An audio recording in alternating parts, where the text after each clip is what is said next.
അന്ന് ഞാൻ ഈ വീഡിയോസ് എടുക്കുമ്പോൾ വളരെയധികം ഹാപ്പിയും എക്സൈറ്റഡും ആയിരുന്നേ. കാരണം ഈ ഒരു മൊമെൻറ്റിൽ കടുവിൻ്റെയും പൊന്നുൻ്റെയും റിയാക്ഷൻ എന്തായിരിക്കുമെന്ന് അറിയാനുള്ള ആകാംക്ഷ നന്നായിട്ടുണ്ടായിരുന്നു. റീസെൻ്റ്ലി ഞാൻ ഗാലറീസ് ക്ലിയർ ചെയ്യുന്ന ടൈമിലാണ് കേട്ടോ ഈ വീഡിയോസ് എൻ്റെ കണ്ണിൽ ഉടക്കണത്. അപ്പോൾ ഞാൻ വിചാരിച്ചു എന്തുകൊണ്ട് ഞാൻ ഇത്രയും ലേറ്റായി വീഡിയോസ് ഒന്ന് അപ്ലോഡ് ചെയ്യാനായിട്ടെന്ന്. കാരണം ഇപ്പോൾ വരുന്നത് വേറെ ആരുമല്ല, കടുവിൻ്റെയും പൊന്നുൻ്റെയും ഫസ്റ്റ് ഓണേഴ്സാണ്. ഈ ഒരു ഫാമിലി നമ്മളെ കുറച്ചധികം അത്ഭുതപ്പെടുത്തി കളഞ്ഞു കേട്ടോ. കാരണം ഇപ്പോൾ കടുവിനെയും പൊന്നൂസിനെ നമ്മുടെ കൈ കിട്ടിയിട്ട് ഏറെക്കുറെ 1 ഇയർ അടുക്കെ ആവാനായി. എന്നാലും അവരുടെ എത്ര ബിസി ആയിട്ടുള്ള ടൈമാണെങ്കിലും അതെല്ലാം മാറ്റി വെച്ച് ഇടയ്ക്കിടയ്ക്ക് എനിക്ക് മെസ്സേജ് അയക്കുമായിരുന്നു.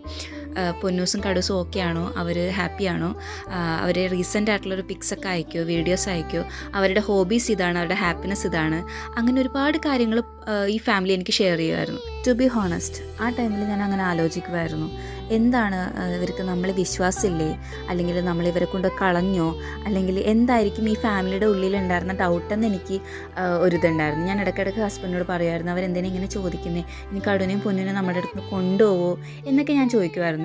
പക്ഷേ ഇവർ വന്ന ഒരു മൊമെൻറ്റിലാണ് എനിക്ക് മനസ്സിലായത്. ഈ ഒരു വീഡിയോയിൽ തന്നെ അത് ക്ലിയർ ആണ്. കാരണം കടു ഇവരെ കണ്ടപ്പോൾ ഫസ്റ്റ് അവൻ്റെ റിയാക്ഷൻ, പൊന്നു കുറച്ചും കൂടി ടൈം എടുത്തിട്ടാണ് അവരുടെ അടുത്ത് ചെന്നത്.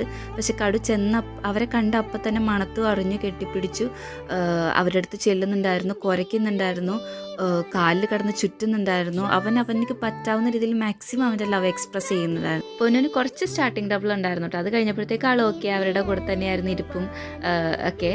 കടു പിന്നെ നമ്മളെ മറന്നേ പോയി. കടു നമ്മളോട് എന്തൊക്കെയോ കിടന്ന് പറയുന്നുണ്ട്, അവരുടെ അടുത്തേക്ക് ഓടി ചെല്ലുന്നുണ്ട്, കുട്ടികളുടെ അടുത്ത് ചെല്ലുന്നുണ്ട്, കുട്ടികൾ എടുക്കുന്നുണ്ട്, ഉമ്മ വെക്കുന്നുണ്ട്. അവരും അവരുടേതായിട്ടുള്ളൊരു ലോകത്ത് ഇരിക്കുമായിരുന്നു കേട്ടോ. എന്തായാലും അതെല്ലാം കഴിഞ്ഞു. പക്ഷേ ഞാൻ ഈ ഒരു കാര്യം നിങ്ങളോട് പറയുന്നതിന് മുന്നേ വേറൊരു കാര്യം കൂടെ പറയട്ടെ. ഇവർക്ക് 15 ഡോഗ്സ് ഉണ്ടായിരുന്നു. ഈ 15 ഡോഗ്സിന് ഇവർ അഡോപ്ഷനിലിട്ടപ്പോൾ നമ്മൾ പോയി കടുവിനെയും പൊന്നുവിനെയും എടുത്തു. അതുപോലെ തന്നെ ഒരുപാട് പേര് വന്ന് എടുത്തു. അവർ ഞങ്ങളോട് പറഞ്ഞൊരു കാര്യമുണ്ട്, ഇത് കഴിഞ്ഞിട്ട് വേണം ഞങ്ങൾക്ക് കണ്ണൂർക്ക് പോകാനായിട്ട്. വേറൊരു ഡോഗിനെ കണ്ണൂർ കൊടുത്തിട്ടുണ്ട്, ആ ഫാമിലിനെ പോയി മീറ്റ് ചെയ്യണം, ഡോഗിനെ ഒന്ന് പോയി കാണണം. സത്യം പറഞ്ഞാൽ ഇത്രയ്ക്കും ഡെഡിക്കേറ്റഡ് ആവും ഒരു ഫാമിലി ഒരു പെറ്റ്സിനെ കൊടുത്തതിൽ, എനിക്കറിയില്ല. പക്ഷേ എനിക്കെന്തോ ഭയങ്കര ഇഷ്ടമായി. ഇപ്പോൾ ഞാൻ അവർക്ക് റീസെൻ്റ്ലി മെസ്സേജ് അയക്കാറുണ്ട്, വീഡിയോസ് അയക്കാറുണ്ട്.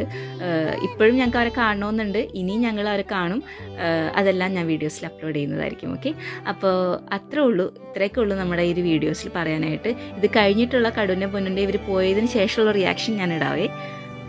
നടുവാ അവർ പോയി അവർ ടാറ്റ പോയി, വണ്ടി കയറി പോയവർ വരും കേട്ടോ. പിന്നെ ഒരു ദിവസം വരുമ്പോൾ കാണാം നമുക്ക് കേട്ടോ. ബാ.